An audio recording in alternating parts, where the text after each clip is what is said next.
नमस्कार मित्रों, ज्येष्ठ मास के अमावस्या को मनाया जाता है, वट सावित्री पर्व मनाया जाता है।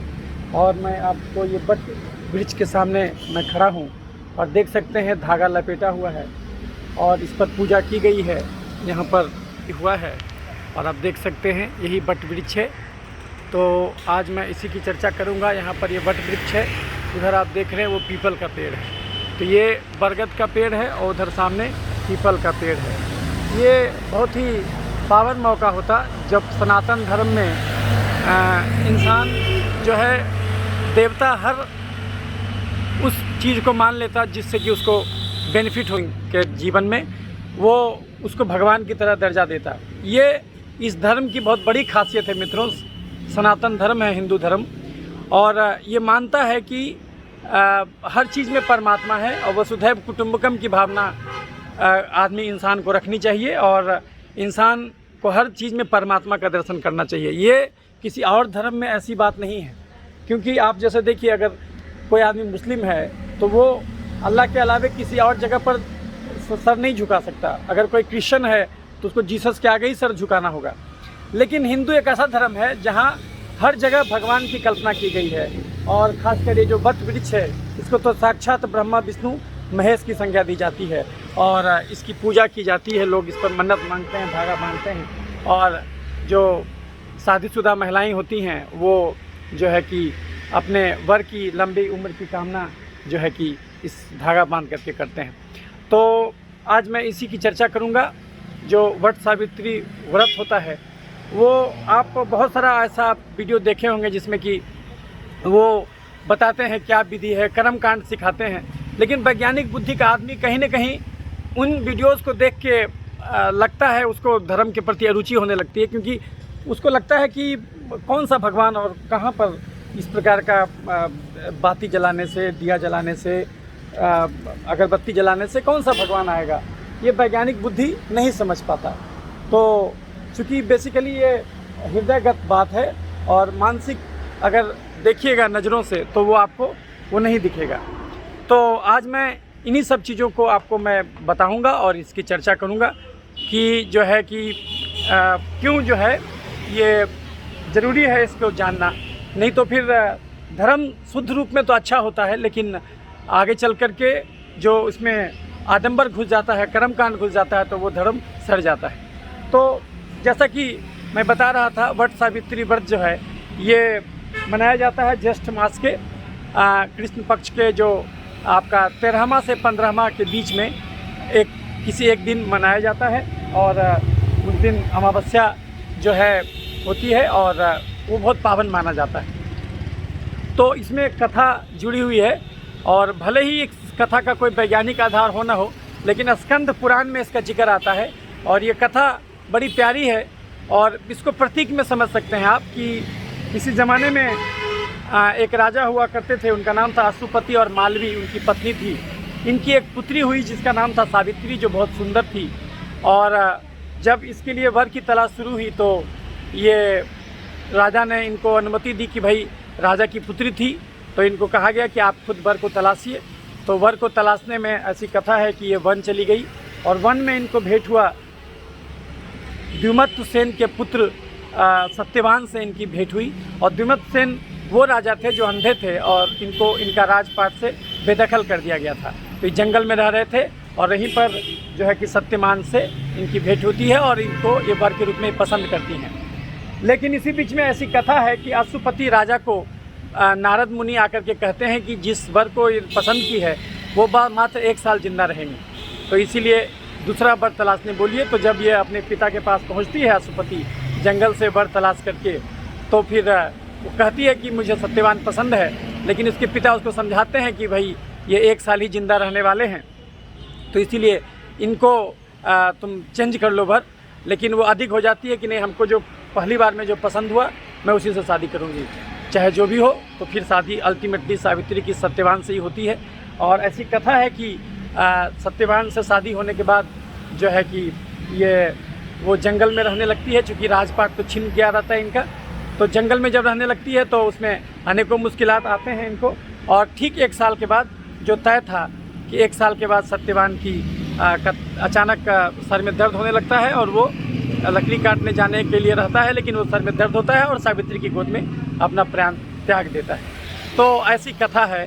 लेकिन उसके बाद क्या होता है कि सावित्री जो है वो यमराज जब लेने आते हैं, जो कि मौत के देवता हैं हिंदू धर्म के अनुसार, तो जब वो लेने आते हैं तो वो अडिग हो जाती है कि नहीं, उनको प्रशंसा करने लगती है, उनकी पूजा करने लगती है, उनकी आराधना करने लगती है यमराज का। तो यमराज भी प्रसन्न हो जाते हैं और वो उनके पीछे पीछे ही चल देती है। और तो वो यमराज को कहती है कि आप जो है कि, तो यमराज पसंद हो जाते हैं और उनको वरदान मांगने कहते हैं। तो यमराज से वो वरदान मांगती है कि हमारे ससुर का राज वापस मिल जाए उनको, और हमारे जो है कि हमको भी 100 पुत्र हो जाए। ऐसे करके वो 3-4 वरदान मांग लेती है। और ऐसी कथा है कि यमराज ने उनको कहा था कि भाई आप सब कुछ मांग लो, लेकिन सत्यवान का जीवन मत मांगना। तो लेकिन फिर भी वो ऐसी कहानी कहती है कि भाई ये मांग लेती है कि भाई हमको 100 बच्चे होने का वरदान दे दीजिए। तो जब वो वरदान मिल जाता है इनको, तो वो कहती है कि भाई आपने तो 100 बच्चे होने का वरदान दे दिया, लेकिन हमारा तो पति जीवित नहीं है, तो कैसे होगा। तो अल्टीमेटली यमराज भी हार जाते हैं इनकी बात पर और वो उनको सत्यवान को लौटा देते हैं। तो ऐसी, और उनके जो है कि ससुर का जो है ये राज वापस मिल जाता है और जो है कि वो द्युमत्त सेन जो है वो पुनः राजा बन जाते हैं। तो ऐसी कथा है। लेकिन अब क्या है कि ये कथा को सुन करके आज का वैज्ञानिक बुद्धि का आदमी को बहुत सारे डाउट होने लगेंगे, शंकाएं होने लगेंगी और उन पर अल्टीमेटली इस पर्व का महत्व खत्म हो जाएगा। फिर अच्छा, ये जो मरे थे वो सत्यवान, वो जो है कि यमराज से वो तपस्या जो की थी यमराज के लिए, वो तपस्या की थी वट वृक्ष के नीचे, इसलिए ये वट सावित्री का व्रत मनाया जाता है। तो लेकिन जब इसमें कथा के हिसाब से जाइएगा तो वैज्ञानिक बुद्धि का आदमी को अरुचि होने लगेगी कि ये सब कथाओं में कुछ सत्यता नहीं है। लेकिन अगर इसके प्रतीकों को पकड़िएगा तो आपको समझ में आ जाएगा कि आखिर ये प्रतीक क्यों ज़रूरी है, क्यों बहुत कुछ कहता है ये प्रतीक। और इसको अगर पकड़ के आगे बढ़िएगा तो आपको बहुत सारा सूत्र समझ में आ जाएगा। भारत ऐसा ही विश्वगुरु नहीं था, इसने आध्यात्मिक यात्रा की थी, यानी कि धर्म अंदर की यात्रा है, विज्ञान बाहर की यात्रा है। तो ये अंदर की यात्रा में पारंगत था और बिना अंदर की यात्रा के बाहर की यात्रा व्यर्थ हो जाती है। आप इसको ऐसे भी समझ सकते हैं कि जो सावित्री और सत्यवान का जो मिलन है, ये बेसिकली प्रकृति और जो है कि जड़ और चेतन का मिलन समझ सकते हैं। कि जड़ जो चीज़ है वो तो आते जाते रहता है, लेकिन उसमें जब चेतना जग जाती है, सावित्री एक चेतना की प्रतीक है, तो उसमें वापस चेतना ले आती है और वो कभी मरता नहीं है। तो बेसिकली जड़ चेतन को आप समझ सकते हैं, सत्यवान और सावित्री। तो ये है, तो उस प्रतीक को माना गया है और इसको वट वृक्ष से जोड़ा गया है। तो आप इसके वैज्ञानिक पहलू को भी समझ सकते हैं। देखिए मित्रों, ये वट का पेड़ है, ये बरगद का पेड़ है और ये ग्रेट बनियान ट्री है। और ये जो बनियान ट्री है ये भारत का राष्ट्रीय पेड़ है। तो ये जो इसी से भारत की पहचान है।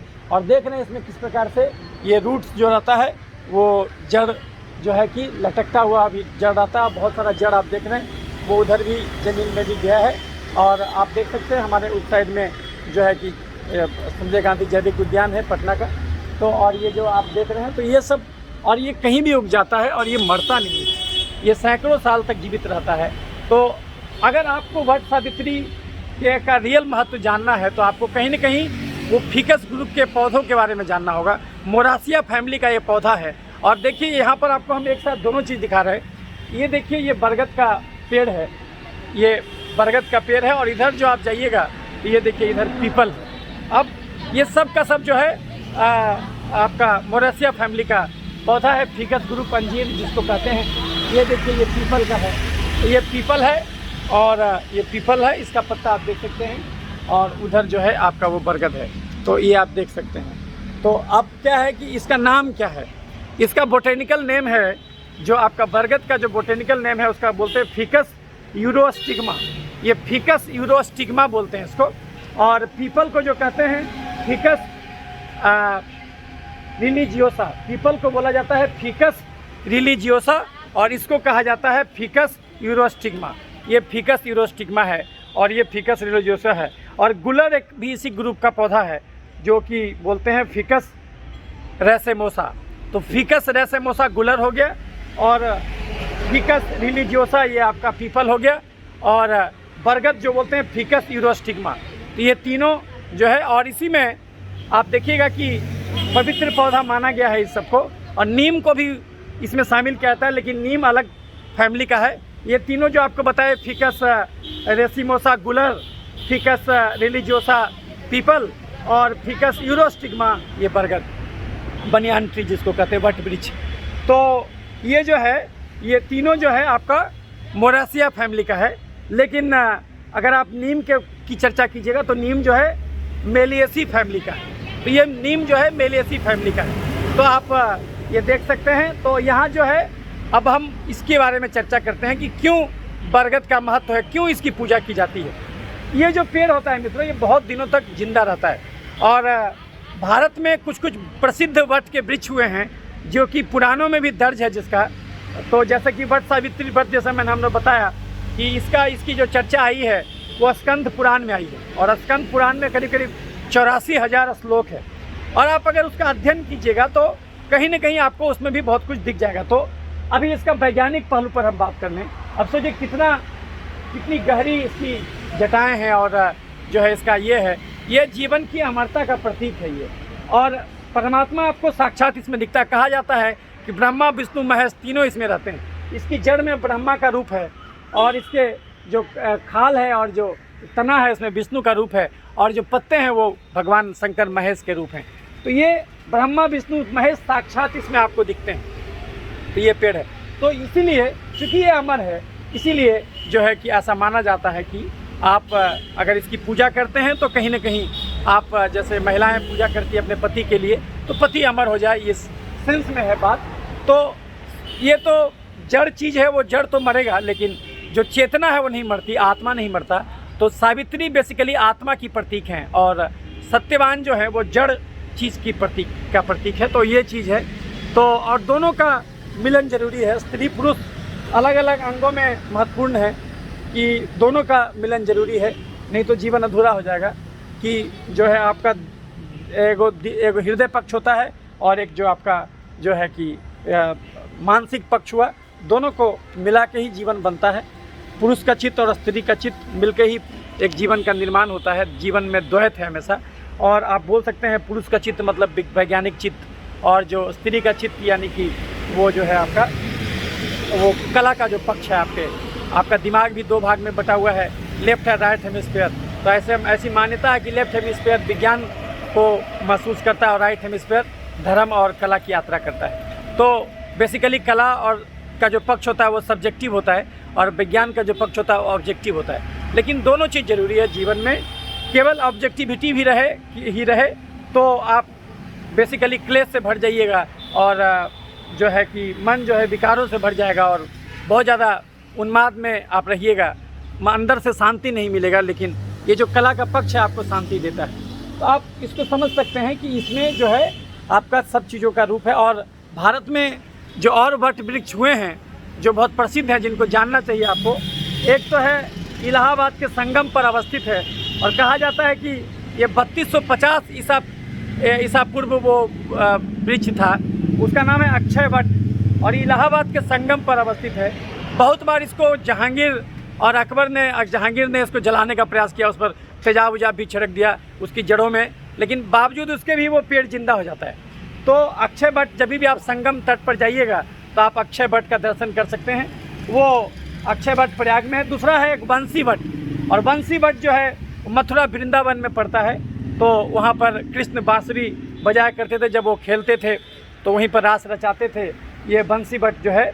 और फिर उसके बाद गया में है गया वट, और बोध गया का जो बोधि वृक्ष है तो वो भी जो है कि आप बोध गया में है। और एक है सिद्ध वट जो कि उज्जैन में है। तो कुछ 3-4 जो ये है वट है बहुत प्रसिद्ध हो गया है, और उसकी धार्मिक मान्यता उसमें जुड़ गई है, लोगों की आस्था उसमें जुड़ गई है। तो ये वट वृक्ष जो है इसीलिए भारत का राष्ट्रीय पेड़ है, जो कि हमने आपको बताया। और नासिक में भी एक पंचवट है, और सीता गुफा के पास ऐसी मान्यता है कि माता सीता जो है जब वनवास के टाइम में वहाँ रही थी, तो ये सब इसी चीज़ का द्योतक है। और ये सब जो है तो ये बहुत सारे इतिहास को समेटे हुए। आपको पता है कि पूरे विश्व का सबसे बड़ा जो पेड़ है वो जो है कि आपका ग्रेट बनियान ट्री, वो अभी भी कोलकाता के ये में है। आप वहाँ का जो चिड़ियाखाना है, बोटेनिकल गार्डन है, तो सुभाष जगदीश बोस जो बोटेनिकल गार्डन है, वहाँ पर जो सबसे बड़ा ग्रेट बनियान ट्री अभी भी अवस्थित है। तो आप देख सकते हैं ये किस ढंग से इसकी जटाएं कितनी स्ट्रांग होती हैं कि बच्चे भी इस पर आसानी से झूल लेते हैं। तो ये जो है कि कभी ना मरने वाला चीज़ है। और देखिए इसका जो है अभी एक बिना उगाए उग जाता है। कैसे उगता है आप देखिए, इसका जो छोटा छोटा इसका फल होता है, और ये फल जो है देखिए अभी गिरा हुआ है, ये सब इसका फल है जो आप देख रहे हैं, ये जो है इसका फल है। अब ये पक्षियों का खाना है, ये जो आप देख रहे हैं ये पक्षियों का खाना है। अब ये जो है ये पक्षियों का खाना है, और पक्षी जब इसको खाते हैं तो इसके अंदर जो बीज रहता है वो बहुत कड़ा रहता है, वो गलता नहीं है। और जब वो टॉयलेट करते हैं पक्षी अपना जहाँ तहाँ, तो वो बीज उसी से निकलता है और कहीं भी जन्म जाता है। ये बिना उगाए उगने वाला पेड़ है, ये सतत चेतना का रूप है। तो इसीलिए इसको आप समझ सकते हैं। तो ईश्वर बेसिकली प्रतीकों के रूप में आता है, और एक बहुत अच्छा प्रतीक है ये आपका वट वृक्ष, जिसको हमने कहा आपको फिकस यूरोस्टिग्मा। और ये फिकस यूरोस्टिग्मा का पेड़ है, आप देख सकते हैं। तो महिलाएं जो है इसी में यहीं पर धागा बांधती हैं। ये जो देख रहे हैं वट वृक्ष की पूजा की जाती है वट सावित्री पर्व के दिन। तो इसकी यही महानता है। और जो है इसका जो फूल होता है, जो फल होता है, वो हमेशा मतलब कि हमेशा फलते रहता है। और बेसिकली इसको इंसान तो उतना नहीं खाता है, क्योंकि बेसिकली ये पक्षियों का चारा बनता है। और कितने असंख्य पक्षी जो हैं इस पर रहते हैं। आप जो अगर कलकत्ता वाला ग्रेट वो जो बनियान ट्री है उसका जब इतिहास पढ़िएगा तो उसमें भी आपको बहुत सारे ऐसे मिलेंगे कि जबकि बहुत ज़्यादा मात्रा में वहाँ पर करीब 80 प्रकार के पक्षी उस पर निवास करते हैं। और Guinness book of world record में उसका नाम है। तो कोलकाता का बोटेनिकल गार्डन में वो जो है। और इसी ढंग से ये आपका जो पीपल है, तो ये दोनों पेड़ जो है वो बहुत ही महत्वपूर्ण पेड़ है। और ये जो है 24 आवर ऑक्सीजन निकालता है। तो 24 घंटा ऑक्सीजन निकालता है। बाकी पेड़ रात में CO2 निकालते हैं, लेकिन ये तो रात में भी ऑक्सीजन निकालता है। तो ऐसी मान्यता है कि आप यहाँ पर आइएगा तो पूरा ऑक्सीजन से भर जाइएगा। तो अभी जो ऑक्सीजन की किल्लत चल रही है, ऐसे केसेस में ये पेड़ आपको बहुत कुछ ये है। अभी हमने एक पढ़ा था कि कुछ लोग हैं जो कि जो है कि इसी की ये कर रहे हैं। वो लोग जहानाबाद में मैं पढ़ रहा था कि गया में या जहानाबाद में कुछ लोग हैं जो कि ये इसका बम बना रहे हैं, बीज बम बोलते हैं उसको। और इसके जो ये सब जो निकल जाता है ये सब फल, इसको वो इकट्ठा करते हैं मिट्टी में मिला के, और ट्रेन से जाते हैं या फिर बस से जाते हैं और उसको जहाँ तहाँ फेंक देते हैं, ताकि वो इस प्रकार का वृक्ष हर जगह उग जाए। सोचिए अगर ऐसा वृक्ष अगर एक जगह भी रहे, आप यहाँ आके बैठिएगा, प्रचंड गर्मी में भी आपको प्रचंड शांति की अनुभूति होगी। तो यही ये सब वृक्षों की खासियत है। और ये कभी मरता नहीं है, अपने अपने भी जन्म जाता है। और देखिए दीवारों में भी किस ढंग से इन्होंने जो है कि ये जगहें खोज दी है। तो जड़ में भी चेतना है। ये इस बात का प्रतीक है कि जड़ में भी एक चेतना है, आप दोनों का अलग नहीं कर सकते। ये देखिए किस ढंग से जो है कि दीवारों को भी पकड़ के आगे बढ़ता है ये सब। तो इसीलिए ये अक्षय जीवन का प्रतीक है। इसीलिए वट सावित्री पर्व में जो है कि इसकी पूजा की जाती है। तो कहने का मतलब हुआ कि भारत में ये भारत विश्वगुरु ऐसा ही नहीं था, क्योंकि इसने धर्म के पक्ष को बहुत आगे से अंदर से अनुभूत किया। और सब कुछ कह दिया गया, गीता में सब कुछ कह दिया गया। और कहीं न कहीं आस्था से जुड़ा हुआ चीज़ है। तो जहाँ सर झुका वहीं परमात्मा दिखा। तो हिंदू धर्म सनातन धर्म है, और ये प्रकृति के हर रूप में परमात्मा को निहारता है। हमारे यहाँ अन्न को भी देवता कहा गया। तो ब्रह्मा विष्णु महेश आपको रोज़ दिखता है। मैं आपको अलग अलग वीडियोज़ में बताते रहता हूँ कि ब्रह्मा का अर्थ होता है प्रोटीन, जो आपका शरीर का ढांचा है, जो आपका इम्यून पावर है, और जो आपका मजबूती है वो आपका ब्रह्मा है। विष्णु का अर्थ होता है फैट, आपका जो दिमाग सोचने विचारने का ताकत जो है वो जो फैट है, दिमाग आपका 70% फैट से बनता है। तो आप जो घी खाते हैं वो बेसिकली भगवान विष्णु को खाते हैं। और शंकर का अर्थ होता है चीनी यानी कार्बोहाइड्रेट, जो कि आपकी ऊर्जा का रूप। तो ये जो है जो शंकर जो है कि कार्बोहाइड्रेट है। तो कहने का मतलब हुआ कि यानी कि परम चेतना है, परम चेतना और शक्ति तभी होता है जब आप कार्बोहाइड्रेट। लेकिन जब हम लोग बिना मेहनत के अगर चीनी खाएंगे बीमारी होगा उससे। यानी कि आप देखते होंगे कि ब्रह्मा विष्णु के को पूजा करने के लिए कोई खास उतना नहीं बताया जाता, लेकिन जब भगवान शंकर की पूजा करने की बात आती है तो इसमें जो है कि आपको ये बताया जाता है कि जल उठाइए सुल्तानगंज से और जाकर के देवघर में डालिए। तो यानी कि मेहनत करना पड़ेगा, तभी जो है कि वो आपको भगवान शंकर खुश होगा। तो वो मेहनत से खुश होता है। यानी कार्बोहाइड्रेट तभी खा सकते हैं जब आप शारीरिक एक्टिविटी करते हैं। तो आप धर्म को अगर विज्ञान से जोड़ना चाहिएगा तो आपको हर क्षण वो जुड़ जाएगा। आखिर क्यों ऐसा हुआ कि पुराने ज़माने से भी लोग वट की पूजा करने लगे? क्योंकि उनको ये ज्ञान था, हालांकि ये उस समय इतना ज्ञान तो नहीं होगा कि 100% ऑक्सीजन छोड़ता है ये हर समय, ये ज्ञान नहीं था, लेकिन कहीं ना कहीं ऐसा इंट्यूशन था, लोगों को ये बात पता था कि ये वृक्ष में शांति मिलता है। तो लोगों ने मर्म को पकड़ लिया था, और ये चूँकि मर्म को पकड़ लिया था इसीलिए जो है वो इसकी महत्ता का गुणगान करने लगे। तो विज्ञान का विकास आगमन और निगमन के प्रक्रिया से होता है मित्रों, लेकिन इस धरती पर बहुत कुछ ऐसा घटा है जो कि आगमन निगमन से परे है, वो जो कि इंट्यूशन से निकला है। और इंट्यूशन एक बहुत बड़ी चीज़ है। तो कहीं ना कहीं मनुष्य की चेतना में एक परमात्मा रहता है, कलेक्टिव अनकॉन्शसनेस में हम लोग सब लोग मिले हुए हैं। इसकी जो चेतना है वो हमारी चेतना से मिली हुई है। तो कहीं ना कहीं अगर ये डैमेज होगा तो हम भी डैमेज होंगे। तो ये जो बात थी, जो वसुधैव कुटुंबकम का जो दार्शनिक पहलू था, जो कहने का बड़ी सोच समझ के बात कही गई थी।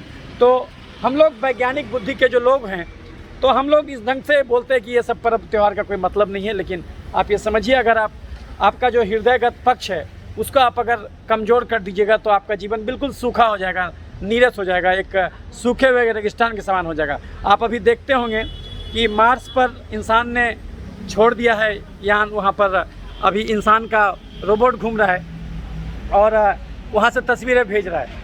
अमेरिका ने भी भेजा था, अभी चाइना ने भी भेज दिया। आप देखिए कि चांद पर क्या, मार्स पर क्या है, वो सूखा हुआ बंजर ज़मीन है और कुछ नहीं है। तो जड़ है, केवल चेतना नहीं है। चेतना और जड़ दोनों मिलने से ही जीवन का निर्माण होता है मित्रों। तो ये जड़ चेतन दोनों का प्रतीक है ये बरगद, जो मरता नहीं है और इसमें हमेशा चेतना आती रहती है। तो इस चीज़ को समझने की आवश्यकता है, और अगर इस चीज़ को समझिएगा तो हर आदमी में आपको परमात्मा का रूप दिखेगा। और अगर ऐसा दिखता है तो समझिए मानवता का कल्याण होगा। नहीं तो ये जो नीरस विज्ञान है ये विश्व युद्ध भी कराता है। ये जो नीरस भौतिकता के प्रति अंधी दौड़ है ये आपको आकुल व्याकुल कर देगा और तनाव चेतना से भर देगा। और जब हृदय का प्रेम का भाव उमड़ेगा आपके अंदर, तभी जो है जीवन सजीव नजर आएगा। तो ये जो वट सावित्री का पर्व है यही हमें सिखाता है। तो और इसका जो अगर देखिएगा, इसका जो फल है आप जो देख रहे हैं, ये सब फल ऐसे गिरा रहता है। ये सब जो फल आप देख रहे हैं ये प्रोटीन से भरा हुआ है, इसमें कार्बोहाइड्रेट, फैट, सारा चीज़ है। ये सब प्रकृति देता है और ये जो है पक्षियों के काम आता है। और पक्षी इसको खा करके फिर वो जाते हैं तो इसका बीज गलता नहीं है और इसका बीज रह जाता है, उसके टॉयलेट में के थ्रू हर जगह जाता है और वहाँ पर से वो देखिएगा कभी कभी पेड़ से निकल जाएगा, कभी कहाँ से वो उगना शुरू हो जाएगा। इस प्रकार का इसका गुण है।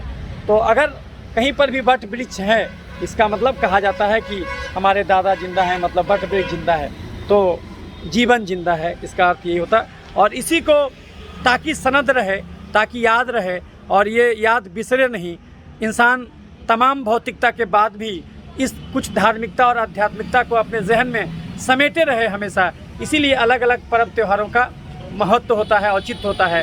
तो ज्येष्ठ मास की अमावस्या को मनाया जाने वाला ये जो पर्व है वट सावित्री हमें यही सिखाता है। और ये जलता हुआ अगरबत्ती हमें ये बताता है कि कहीं न कहीं दिल की भावनाएं हैं जो इससे सुगंधित होकर के हर रोज निकल रही हैं। तो हमें इसका आदर करना चाहिए और ये समझना चाहिए कि ब्रह्मा विष्णु महेश को इंगित करने वाला ये जो त्रिशूल है, इसी पर दुनिया टिकी हुई है।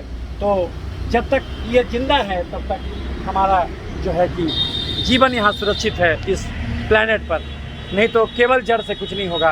तो आइए हम इस दिन में अपने हृदय में मौजूद हृदयगत भावों को समेटें और जो है कि भौतिकता को भी जानें और अभौतिकता को भी जानें, चेतना को भी जानें, जड़ को भी जानें और दोनों के बीच में रहें। बुद्ध ने कहा था मध्यम मार्ग अपनाओ, यानी विज्ञान और धर्म दोनों के बीच में रहो, बीच में रहो। विज्ञान की भी यात्रा करो लेकिन उसमें उलझ मत जाओ, धर्म की भी यात्रा करो लेकिन उसमें उलझ मत जाओ, बीच में रहो। मध्यम मार्ग, सम्यक आचरण, सम्यक जीविका, ये उन्होंने बुद्ध ने बताया था। तो ये दिन है जिस दिन हमें ये एहसास जगा रहे कि आस्था भी एक चीज़ है, जहाँ सर झुका वहाँ परमात्मा दिखा।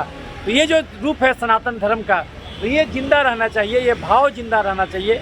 और यही वट सावित्री पर्व का जो है महत्व है। तो ये जो धागा है, ये केवल धागा नहीं है, ये दिल में जो मौजूद, जो हृदय में मौजूद जो करुणा का भाव है, ये उस भाव का प्रतीक है। ये भाव हमेशा जीवित रहना चाहिए, ये बंधा रहना चाहिए इंसान के जहन से। और जिस दिन ये बंधन ख़त्म हो जाएगा उस दिन जीवन ख़त्म हो जाएगा। फिर उस सत्यवान को बचाने के लिए कोई नहीं आएगा, कोई सावित्री उसको बचाने के लिए नहीं आएगी। तो यही इस पर्व का महत्व है। तो यहाँ पर इस पवित्र वट वृक्ष के नीचे से मैं डॉक्टर क्रांति चंदन जयकर आपके सामने ये इस पर्व की महत्ता को आपको बता रहा था। और उम्मीद करते हैं कि ये वीडियो आपको अच्छा लगा होगा।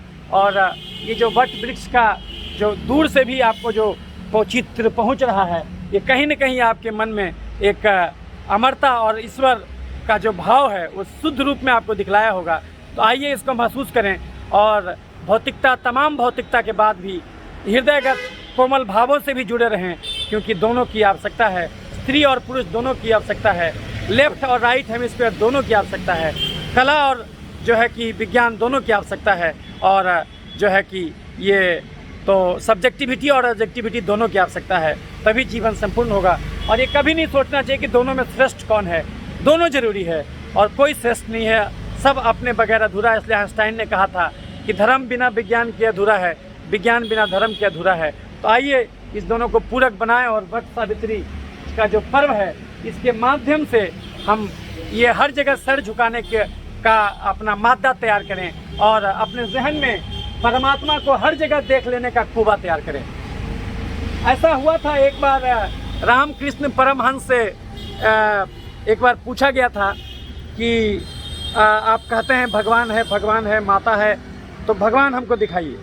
तो ऐसे ही एक भक्त ने पूछा, तो उन्होंने कहा कि भगवान अगर नहीं रहता तो आप ये क्वेश्चन ही नहीं करते।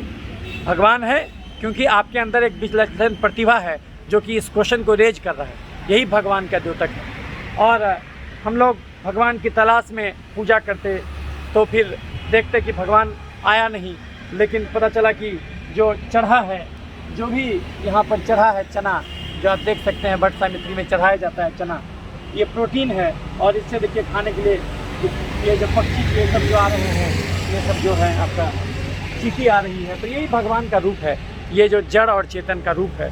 तो इसको कहीं न कहीं अच्छे तरीके से समझाने का तरीका है ये अलग अलग पर्व जो आता है, और यही हमको सिखाता है। तो आइए बरगद की छाँव में ये प्रतिज्ञा करें कि अपने अंदर के जो ये चैतन्य है इसको मरने नहीं देंगे, ये जो हृदयगत भाव है इसको हमेशा जिंदा रखेंगे। और हर पर्व में तमाम कर्म कांडों के आगे भी जा कर के कहीं न कहीं उसके छुपे हुए अर्थ को समझने का प्रयास करेंगे, तभी हम भारत की चेतना को सही में समझ पाएंगे, क्योंकि भारत में सब बातें सूत्रों में हुई हैं। तो इसीलिए मैं डॉक्टर क्रांति चंदन जयकर, पूर्व एवं प्रथम विभागाध्यक्ष चर्म यौन कुष्ठ रोग विभाग, इंदिरा गांधी आयुर्विज्ञान संस्थान, शेखपुरा, पटना, बिहार, भारत।